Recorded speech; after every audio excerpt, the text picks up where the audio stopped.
அனைவருக்குமே வணக்கம். சற்று முன் கிடைத்திருக்கக்கூடிய ஒரு மிக மிக முக்கியமான செய்தி ஒன்று வெளியாகி உள்ளது.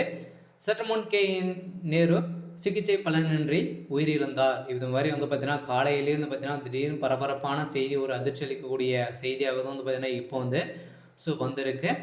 திமுகவுடைய அமைச்சராக இருக்கக்கூடியது தான் நேரு. இவர் பார்த்தீங்கன்னா ஏற்கனவே நேற்று இரவு பார்த்தீங்கன்னா திடீர்னு நெஞ்சுவலி ஏற்பட்ட காரணத்தினால பார்த்தீங்கன்னா பக்கத்தில் இருக்கக்கூடிய சென்னையில் இருக்கக்கூடிய அப்போலோ மருத்துவமனையில் அனுமதி பெற்று சிகிச்சை பெற்று வந்திருந்த நிலையில் இப்போ பார்த்தீங்கன்னா சிகிச்சை பலனின்றி உயிரிழந்ததாக இப்போ ஒரு பரபரப்பான செய்தி வெளியாகி வரும் நிலையில் தான் பார்த்தீங்கன்னா இப்போ ஐசியூவில் இருந்து வரும் சம்பவம் தான் பெரும் அதிர்ச்சியை ஏற்படுத்தியிருக்கு.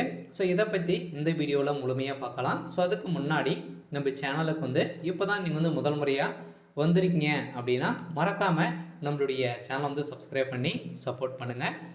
வாங்க வீடியோக்குள்ளே போகலாம்.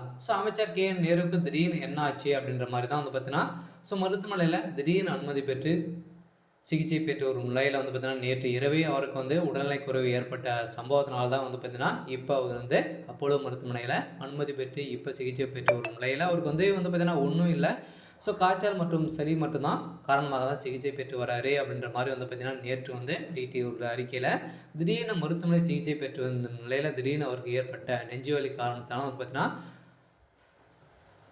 இப்போ அவருடைய உடல்நிலை ரொம்ப மோசமான நிலை இருக்குது. இப்போ ஐசியூவில் இருந்து வரும் சம்பவம் தான் பார்த்தீங்கன்னா திமுக சேர்ந்த அமைச்சர்களும் முதல்வர் ஸ்டாலின் அவர்களும் பதறடித்து ஓடி வந்த சம்பவம் பெரும் அதிர்ச்சியையும் பரபரப்பையும் ஏற்படுத்தி இருக்கும் நிலையில் பார்த்தீங்கன்னா இப்போ திமுக முதன்மை செயலாளரும் நேரு அரசியல் களத்தில் பொடும் வேகமாக சுற்றி வருபவர் தற்போது பழைய பாதிப்புக்காக முன்னெச்சரிக்கையாக நடவடிக்கையில் ஈடுபட்டிருந்த நிலையில் சென்னை, நெல்லை, கோவை, திருச்சி உள்ளிட்ட இடங்களில் சென்றிருக்கும் நிலையில் பார்த்தீங்கன்னா நேற்று சட்டப்பேரவையில் பார்த்தீங்கன்னா பேசிய அமைச்சர் நேரு அவர்களுக்கு கூட பார்த்தீங்கன்னா உடல்நிலை சோர்வாக தான் பேசியிருக்கும் நிலையில் பார்த்தீங்கன்னா இன்று நடந்த சம்பவத்தினால இப்போ பார்த்தீங்கன்னா திடீர்னு அவரோட உயிரிழந்ததாக அவருடைய ரொம்ப மோசமான நிலை உடல்நிலை ரொம்ப மோசமான நிலை தான் அடைஞ்சிருக்கும் சம்பவத்தினால தான் பார்த்தீங்கன்னா அவருடைய உடல்நிலை ஐசியூவில் இருந்து வரும் சம்பவம்.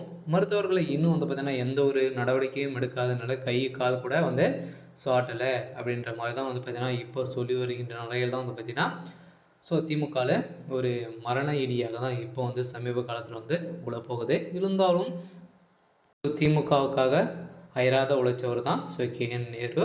இந்த விவகாரத்தில் நேரு அவர்களுக்கு பார்த்தீங்கன்னா காய்ச்சல் காரணமாக இப்போ அனுமதி பெற்றிருந்த நேருக்கு திடீர்னு நெஞ்சுவலி ஏற்பட்ட சம்பவம் தான் அவருடைய உயிருக்கு பாதிப்பாக ஏற்பட்டிருக்கு. இருந்தாலும் என்ன நடக்குது அப்படின்றத வெயிட் பண்ணி பார்க்கலாம். இது மாதிரி செய்திகளை தெரிஞ்சுக்கணும் அப்படின்னா மறக்காமல் நம்மளுடைய சேனலை சப்ஸ்கிரைப் பண்ணிக்கோங்க. தேங்க்யூ.